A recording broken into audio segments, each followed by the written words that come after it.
Sinbad ने हिंदबाद और अन्य लोगों से कि आप लोग स्वयं ही सोच सकते हैं कि मुझ पर कैसी मुसीबतें पड़ी और साथ ही मुझे कितना धन प्राप्त हुआ। मुझे स्वयं इस पर आश्चर्य होता था। 1 वर्ष बाद मुझ पर फिर यात्रा का उन्माद चढ़ा। मेरे सगे संबंधियों ने मुझे बहुत रोका किंतु मैं न माना। आरंभ में मैंने बहुत सी यात्रा थल मार्ग से की और फारस के कई नगरों में जाकर व्यापार किया। फिर एक बंदरगाह पर एक जहाज पर बैठा और नई समुद्र यात्रा शुरू की। कप्तान की योजना तो लंबी यात्रा पर जाने की थी किंतु वह कुछ समय बाद रास्ता भूल गया। वह बराबर अपनी यात्रा पुस्तकों और नक्शों को देखा करता था ताकि उसे यह पता चले कि कहाँ है। एक दिन वह पुस्तक पढ़कर रोने चिल्लाने लगा। उसने पगड़ी फेंक दी और बाल नोचने लगा। हमने पूछा कि तुम्हें ये क्या हो गया है, तो उसने कुछ देर में बताया कि यहाँ एक समुद्री धारा हमें एक ओर ले जाती है। वह हमें एक तट पर ऐसा पटकेगी कि हमारा जहाज टूट जाएगा और हम सब उसी तट पर मर जाएंगे। ये कहकर उसने जहाज के पाल उतरवा दिए।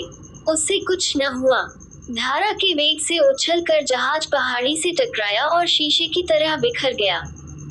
चूंकि तटी पर यह हुआ था इसलिए हम लोग खाद्य सामग्री और अन्य सामान किनारे पर ले आए। कप्तान ने कहा, भाग्य पर किसी का वश नहीं है।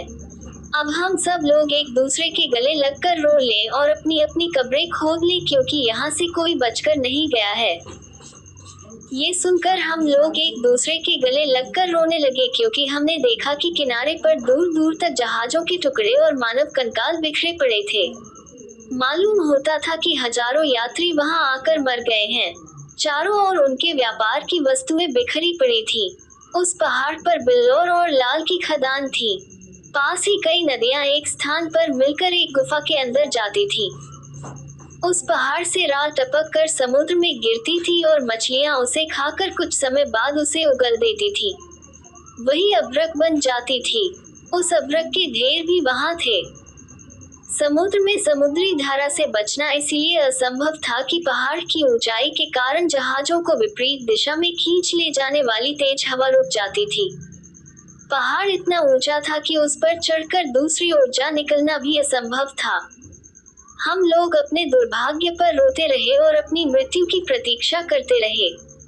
जहाज पर से लाया हुआ खाना हमने बराबर बांट लिया। हम में से जो भी मरता बाकी लोग कब्र खोदकर उसे दफन कर देते थे। मैं ही सबसे अधिक मुर्दे गाड़ा करता और उनका बचा हुआ भोजन ले लेता। इस प्रकार मेरे पास खाद्य सामग्री काफी हो गई। धीरे धीरे मेरे सभी साथी मर गए। अकेला रह जाने के कारण मैं और भी दुखी हुआ। मैंने भी अपनी कब्र खोद ली ताकि मरने का समय आए तो उसमें जा लेटूं। मैं रात दिन अपने को धिक्कारता था कि घर पर इतना सुख का जीवन छोड़कर यहाँ मंदगामी मौत मरने के लिए क्यों आया। किंतु पछताने से क्या होना था। भगवान की दया से एक रात अचानक एक विचार मेरे मन में आया। मैंने सोचा कि नदियाँ मिलकर एक बड़ी नदी के रूप में जब खोह के अंदर बहती ही जाती हैं तो खोह के बाद कहीं और निकलती भी होंगी। इसीलिए मैंने सोचा कि किसी तरह इस नदी के सहारे ही किसी देश में जा निकलूं। किनारे पर बीसियों जहाज टूटे पड़े थे। मैंने तख्तों को जोड़ जाड़ कर एक नाव बनाई। मैंने सोचा कि किनारे पर तो मरना निश्चित ही है, नदी में जाने पर भी अधिक से अधिक मौत ही होगी और हो सकता है कि बच ही जाऊं। बचने की आशा में मैंने नाव पर खाद्य सामग्री के अलावा वहां पड़े हुए असंख्य रत्नों और मृत यात्रियों के बिखरे हुए सामान की बहुमूल्य वस्तुओं में से चुन चुनकर चीजें जमा की और उनकी कई गठरियां बनाई। नाव को नदी के किनारे लाकर मैंने उसके दोनों ओर गठरियां रखी ताकि नाव बहुत हल्की भी न रहे और संतुलित भी रहे। ये करने के बाद मैंने डांड संभाली और ईश्वर का नाम लेकर नदी में नाव छोड़ दी। नाव गुफा में गई तो बिल्कुल अंधेरे में आ गई। मुझे दिखाई न देता था। नाव को कभी धारा पर छोड़कर सुस्ताने लगता, कभी खेने लगता। कहीं कहीं गुफा की छत इतनी नीचे थी कि मेरे सिर पर टकराती थी। अपने पास जो मैंने रख लिया था उसमें से बहुत थोड़ा थोड़ा खाता था ताकि जीवित भर रह सकूं। कुछ समय के बाद मुझ पर निद्रा का ऐसा प्रकोप हुआ कि मैं सो गया तो घंटों तक सोता रहा। जब जागा तो देखा कि नाव खुले में नगर के समीप नदी के तट पर बंधी हुई है। मैंने देखा कि मेरे चारों ओर बहुत से श्याम वर्ण लोग हैं। मैंने इन्हें सलाम करके उनका हाल चाल पूछा। उन्होंने उत्तर में कुछ कहा किंतु मैं उसे बिल्कुल न समझ सका। खैर, आदमियों के बीच पहुंचकर मुझे बड़ी प्रसन्नता हुई और मैंने ऊंचे स्वर में अपनी भाषा अरबी में भगवान को धन्यवाद दिया। कहा कि भगवान क्षण क्षण पर मनुष्य की सहायता करता है और मनुष्य को चाहिए कि उसकी अनुकंपा से निराश न हो और मुझे भी उचित है कि आंख बंद करके स्वयं भगवान के सहारे छोड़ दूं। उन लोगों में से एक को अरबी भाषा आती थी। मेरी बातें सुनकर वह मेरे पास आया और कहने लगा, तुम हम लोगों को देखकर चिंता न करो। हम लोग इस क्षेत्र के वासी हैं। हम यहाँ नदी से अपने खेतों में पानी देने के लिए आते हैं। आज नदी में पानी कम आ रहा था जैसे धारा को कोई चीज रोके हुए हो। हमने आगे जाकर देखा तो एक मोड़ पर तुम्हारी नाव टेढ़ी होकर अटकी थी जिससे पानी धारा में आना कम हो गया था। हम में से एक व्यक्ति तैर कर गया और तुम्हारी नाव को उसने फिर सीधा करके धारा में डाला। फिर हमने तुम्हारी नाव यहाँ बांध दी। अब तुम बताओ कि कौन हो और कहाँ से आए हो। मैंने उससे कहा कि मेरी भूख से जान निकली जा रही है, पहले कुछ खाने को दो। उन लोगों ने कई तरह की खाने की चीजें दी। फिर मैंने आरंभ से अंत तक अपना हाल उन्हें बताया। उन लोगों को ये सुनकर बड़ा आश्चर्य हुआ। उन्होंने कहा कि हम तुम्हें अपने बादशाह के पास ले जाएंगे, वहाँ तुम उन्हें अपना हाल सुनाना। मैंने कहा, मैं इसके लिए तैयार हूँ। वे लोग मेरी गठरियाँ उठाकर मेरे साथ चले। ये सरान द्वीप लंका था। मैंने राज दरबार में प्रवेश किया और सिंहासन पर बैठे राजा को देखकर हिंदुओं की प्रथानुसार उसे प्रणाम किया और उसके सिंहासन को चूमा। बादशाह ने पूछा, तू कौन है? मैंने कहा, मेरा नाम सिंदबाद जहाजी है, मैं बगदाद नगर का निवासी हूँ। उसने कहा, तू कहाँ जा रहा है और मेरे राज्य में कैसे आया? मैंने उसे अपनी यात्रा का वृतांत आद्योपांत बताया। उसे ये सुनकर बड़ा आश्चर्य हुआ।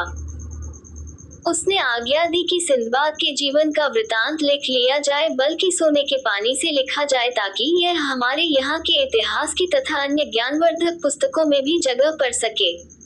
उसने मेरी गठरियाँ खोलने की आज्ञा दी। उनमें के बहुमूल्य रत्नों तथा चंद नादी अन्य वस्तुओं को देखकर उसे और भी आश्चर्य हुआ। मैंने कहा, महाराजा धीराज, ये सब आप ही का है। आप इसमें से जितना चाहे ले ले, बल्कि सब कुछ लेना चाहे तो वह भी करें। उसने मुस्कुराकर उत्तर दिया, नहीं, ये सब तेरा है, हम इसमें से कुछ नहीं लेंगे। फिर उसने आज्ञा दी कि इस मनुष्य को इसके माल असबाब के साथ एक अच्छे घर में ठहराओ, इसकी सेवा के लिए अनुचर रखो और हर प्रकार इसकी सुख सुविधा का ख्याल रखो। उसके सेवकों ने ऐसा ही किया और मुझे एक शानदार मकान में ले जाकर उतारा। मैं रोज राज दरबार जाया करता था और वहां से छुट्टी मिलने पर इधर उधर घूम फिर कर राज्य की देखने योग्य चीजें देखा करता था। सरान द्वीप भूमध्य रेखा के किंचित दक्षिण में है, इसीलिए वहां सदैव ही दिन और रात बराबर होते हैं। उस द्वीप की लंबाई 40 कोस है और इतनी ही उसकी चौड़ाई है। राजधानी के चारों ओर ऊंचे ऊंचे पहाड़ हैं। वहां से समुद्र तक 3 दिन की राह पर है। वहां लाल मणि तथा अन्य रत्नों की कई खानें हैं और वहां कोरन नामी पत्थर भी पाया जाता है, जिससे हीरों और अन्य रत्नों को काटते और तराशते हैं। वहां नारियल के तथा अन्य कई फलों के वृक्ष भी बहुतायत से हैं। वहां के समुद्र में मोती भी बहुत मिलते हैं। हजरत आदम, जो कुरान और बाइबल के अनुसार मनुष्यों के आदि पुरुष हैं, जब स्वर्ग से उतारे गए थे तो इसी द्वीप के एक पहाड़ पर लाए गए थे।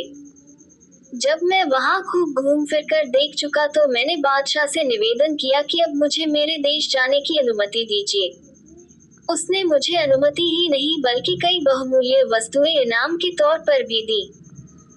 उसने खलीफा हारून रशीद के नाम एक पत्र और बहुत से उपहार भी मुझे दिए कि मैं उन्हें खलीफा तक पहुंचा दूं। मैंने सिर झुकाकर यह स्वीकार किया। बादशाह ने मेरे ले जाने के लिए एक मजबूत जहाज का प्रबंध किया और कप्तान और खलासियों को ताकीद की कि सिंदबाद को बड़े सम्मान से उसके देश में पहुंचाना, रास्ते में इसे किसी प्रकार की असुविधा न हो। सरान द्वीप के बादशाह ने जो पत्र खलीफा के नाम दिया था वह पीले रंग के नरम चमड़े पर लिखा था। ये चमड़ा किसी पशु विशेष का था और बहुत ही मूल्यवान था। उस पर बैंगनी स्याही से पत्र लिखा था। पत्र का लेख इस प्रकार था, ये पत्र सरान द्वीप के बादशाह की ओर से भेजा जा रहा है। उस बादशाह की सवारी के आगे 1000 सजे सजाए हाथी चलते हैं। उसका राजमहल ऐसा शानदार है जिसकी छतों में 1 लाख मूल्यवान रत्न जड़े हैं और उसके खजाने में अन्य वस्तुओं के अतिरिक्त 20,000 हीरे जड़े मुकुट रखे हैं। सरान द्वीप का बादशाह खलीफा हारून रशीद को निम्नलिखित उपहार भातृभाव से भेज रहा है। वह चाहता है कि खलीफा और उसके दृढ़ मैत्री संबंध हो जाएं। एक दूसरे का अहित हम दोनों न चाहें। मैं सरान द्वीप का बादशाह खलीफा की कुशल क्षेम चाहता हूँ। जो उपहार बादशाह ने खलीफा को भेजे थे उनमें मणि का बना हुआ एक प्याला था जिसका दल पौन गिरह लगभग 1.25 इंच मोटा था और उसके चारों ओर मोतियों की झालर थी। झालर के मोतियों में प्रत्येक 3 माशे के वजन का था। एक बिछौना अजगर की खाल का, जो 1 इंच से अधिक मोटा था। इस बिछौने की विशेषता ये थी कि उस पर सोने वाला आदमी कभी बीमार नहीं पड़ता था। तीसरा उपहार 1 लाख सिक्कों के मूल्य की चंदन की लकड़ी थी। चौथा उपहार 30 दाने कपूर के थे जो एक पिस्ते के बराबर थे। पांचवा उपहार एक दासी थी जो अत्यंत ही रूपवती थी और अति मूल्यवान वस्त्राभूषणों से सुसज्जित थी। हमारा जहाज कुछ समय की यात्रा के बाद सकुशल बसरा के बंदरगाह में पहुंच गया। मैं अपना सारा माल और खलीफा के लिए भेजा गया पत्र और उपहार लेकर बगदाद आया। सबसे पहले मैंने ये किया कि उस दासी को, जिसे मैंने परिवार के युवकों से सुरक्षित रखा था, तथा अन्य उपहार और पत्र लेकर खलीफा के राजमहल में पहुंचा। मेरे आने की बात सुनकर खलीफा ने मुझे तुरंत बुला भेजा। उसके सेवकगण मुझे सारे सामान के साथ खलीफा के सम्मुख ले गए। मैंने जमीन चूमकर खलीफा को पत्र दिया। उसने पत्र को पूरा पढ़ा और फिर मुझसे पूछा, तुमने तो सरान द्वीप के बादशाह को देखा है, क्या वह ऐसा ही ऐश्वर्यशाली है जैसा इस पत्र में लिखा है? मैंने कहा, वो वास्तव में ऐसा ही है जैसा उसने लिखा है। उसने पत्र में बिल्कुल अतिशयोक्ति नहीं की। मैंने उसका ऐश्वर्य और प्रताप अपनी आंखों से देखा है। उसके राजमहल की शान शौकत का शब्दों में वर्णन नहीं हो सकता।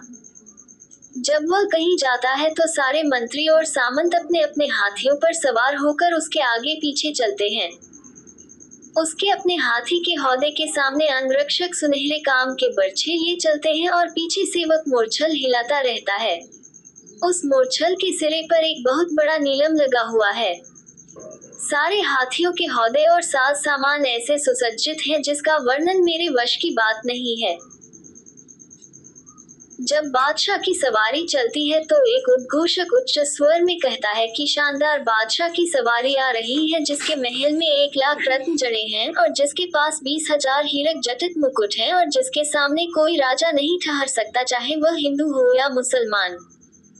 पहले उद्घोषक के बोलने के बाद दूसरा उद्घोषक कहता है कि बादशाह के पास चाहे जितना ऐश्वर्य हो, मरना तो इसके लिए प्रारब्ध है। इस पर पहला कहता है कि इसे सब लोगों का आशीर्वाद मिलना चाहिए कि यह अनंत जीवन पाए। ये बादशाह इतना न्यायप्रिय है कि इसके राज्य में न कोई न्यायाधीश है न कोतवाल। उसकी प्रजा ऐसी सुबोध है कि कोई न किसी पर अन्याय करता है न किसी को दुख पहुंचाता है। चूंकि सब लोग बड़े मेल मिलाप से रहते हैं, इसीलिए कोई जरूरत ही नहीं पड़ती कि व्यवस्था ऊपर से कायम की जाए। इसीलिए सरान द्वीप के राज्य में न पुलिस या कोतवाल रखे गए हैं न न्यायाधीश। खलीफा ने ये सुनकर कहा कि तुम्हारे वर्णन और इस पत्र से जान पड़ता है कि वह बादशाह बड़ा ही समझदार और होशियार है, इसीलिए इतनी अच्छी व्यवस्था कर पाता है कि पुलिस आदि की आवश्यकता ही न हो। ये कहकर खलीफा ने मुझे खिलत सम्मान परिधान दी और विदा किया। ये कहानी कहकर सिंदबाद ने कहा कि आप लोग कल फिर आए तो मैं अपनी 7वीं और अंतिम समुद्र यात्रा का वर्णन करूंगा। ये कहकर उसने 400 दीनारें हिंदबाद को दी। दूसरे दिन भोजन के समय हिंदबाद आया और सिंदबाद के मुसाहिब भी आए। भोजनोपरांत सिंदबाद ने कहानी शुरू की।